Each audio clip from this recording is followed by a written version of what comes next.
Salut à tous, bienvenue au Billet Auto. Désolé pour ma tête pas réveillée du tout. Ce matin, on est avec la Volkswagen Arteon.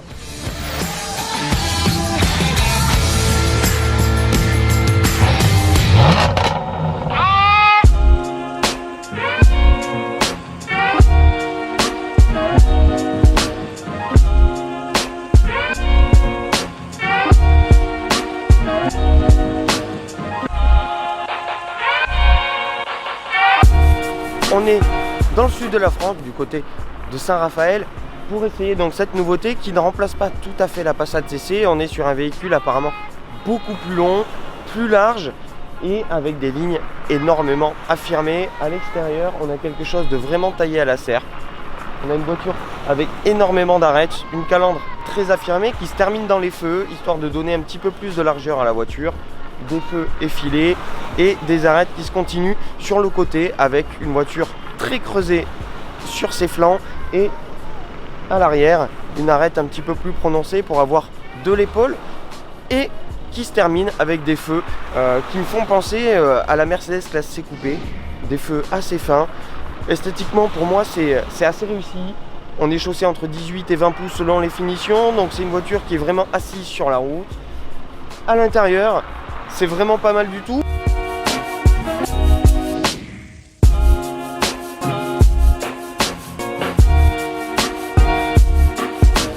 On a un dessin qui n'est pas vraiment super original. On reprend le précédent dessin de l'intérieur des Passat, mais on met quelques petites touches d'exclusivité. On a la dalle qui fait jusqu'à 9,2 pouces entièrement en verre, qui commande un GPS beaucoup plus ergonomique et beaucoup plus fluide qu'auparavant. Et des entrées d'air qui courent tout le long de la planche de bord, un petit peu comme sur les nouvelles Audi. L'effet est là, à l'intérieur, les plastiques et les ajustements sont au standard Volkswagen, c'est très très bon. On sent vraiment l'impression de qualité dans cette voiture. Et niveau place, on a de la place pour 5 personnes, que ce soit à l'avant ou à l'arrière, la sensation d'espace est bien là et on gagne au genou et à la tête par rapport à la précédente Passat CC. Je sais que je la compare à la Passat CC, même si effectivement c'est pas tout à fait la même voiture, mais c'est ce que feront la plupart des gens, la comparer à la Passat CC. Et ça se termine par un coffre qui fait entre 563 si je me souviens bien et plus de 1500 litres. Donc voilà, pari réussi pour moi esthétiquement. Et puis au niveau de l'habitacle, seul petit bémol, la position de conduite, on est assis un peu trop haut et ça fait un petit peu trop berline pour cette voiture qui se veut vraiment couper 5 portes et vraiment statutaire et vraiment haut de gamme. J'aurais préféré me mettre plus bas dans l'habitacle, mais bon, on compense avec des sièges qui offrent un super confort, un bon maintien et du massage sur les plus hautes finitions. Qu'est-ce que ça va donner sur la route? On a plusieurs moteurs à l'essai, le TDI 150, le TDI 240, donc bi-TDI, bi-turbo, et le 280 essence, le TSI 280 qu'on a pu tester hier. Qu'est-ce qu'on en pense sur la route? Le mieux c'est de prendre le volant, c'est parti.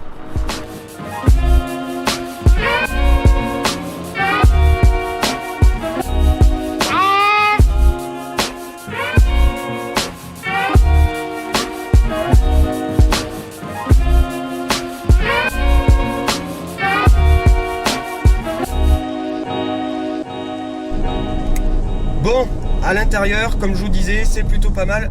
Hormis la position de conduite, on est assis très haut à mon sens et le volant est trop incliné sur l'avant, tout comme le tableau de bord. C'est un peu dommage, c'est vrai qu'on s'attend à rentrer dans une voiture sportive et on rentre plutôt dans une berline.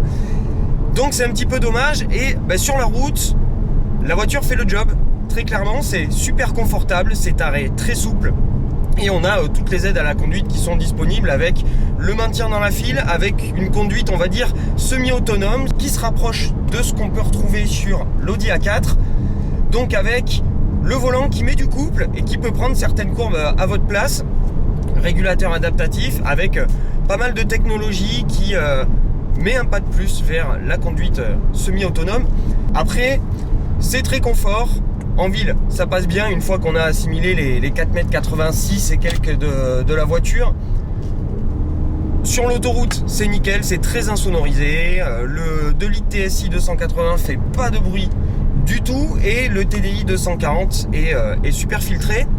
Et dès qu'on sort de l'autoroute et qu'on arrive sur le tournant, comme ici dans le massif de l'Estérel, c'est une voiture qui se comporte bien, mais sans plus. C'est vraiment, c'est réglé très confort, même avec les modes sport qui va accélérer les passages de rapport, qui va raffermir la direction, qui va rendre plus réactive la pédale d'accélérateur, que ça soit sur le TSI 280 ou le TDI 240, ça fait le job.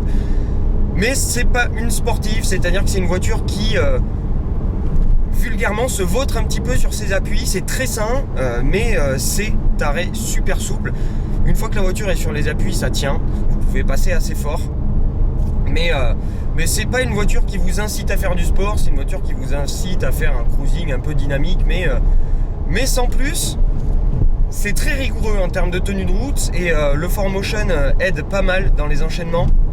Et voilà, donc c'est une voiture qui vous incite à rouler plus pépère dynamique que réellement sportive, et qui vous incite à profiter du confort qu'elle vous offre, que ça soit confort de roulement, confort acoustique et confort au niveau des commandes. Comme d'habitude chez Volkswagen, tout est souple et on profite de l'Active Info Display qui est devant vous et qui vous offre une vue générale sur toutes les fonctions de la voiture, et on profite de cette nouvelle dalle de 9,2 pouces et de tous les équipements intérieurs. C'est sûr que c'est une voiture qui est plus faite pour l'autoroute et les grands axes que pour la route Napoléon sur laquelle on se trouve actuellement. Je sais pas si vous pouvez voir derrière moi, mais la voiture prend quand même pas mal de roulis. C'est très très sain sur les appuis, mais ça prend un peu de roulis. Donc voilà le bilan de cet Arteon. Un joli pouce levé en matière stylistique. Là pour le coup, Volkswagen prend des risques et nous sort une face avant très très racée et un 3/4 avant qui fait carrément couper, avec une voiture qui a des grosses ailes à l'arrière, assez creusées, donc c'est vraiment pas mal esthétiquement parlant. À l'intérieur, le bilan est un petit peu plus en demi-teinte, car même si la finition est au standard de la marque et les ajustements sont super bons, les matériaux aussi, la position de conduite et cette impression de conduire une berline est bien présente. On n'a pas vraiment l'impression d'être au volant d'une sportive, et c'est clairement pas une sportive. C'est vraiment une voiture qui est souple et qui vous incite à rouler pépère, voire un petit peu dynamique sur les gros moteurs. Le TDI 240 est très très bon, un petit peu comme sur le Tiguan, 500 Nm de coupe, vous pouvez en rouler sur n'importe quel régime. C'est très très polyvalent, et le TSI 280 est vraiment pas mal du tout non plus. C'est un moteur qui rechigne pas à monter dans les tours, qui est super volontaire et qui délivre sa puissance de manière très linéaire. Alors zéro sensation, mais un compteur qui s'affole pas mal, et voilà, donc c'est très lissé comme toujours sur ce type d'auto et chez Volkswagen. Mais le bilan est bon, et la qualité de fabrication et la qualité de réalisation et la rigueur en fait de cette auto en font d'elle un joli daily driver, et une voiture à pas bouder au moment du choix, parce qu'elle offre un choix stylistique bien différent par rapport à la berline classique, en offrant des prestations similaires. On est quand même sur des tailles de quasiment Mercedes classe E et BMW série 5, on est entre une série 3 et une série 5 par exemple. Et avec cet Arteon, Volkswagen vient clairement cibler le haut de gamme.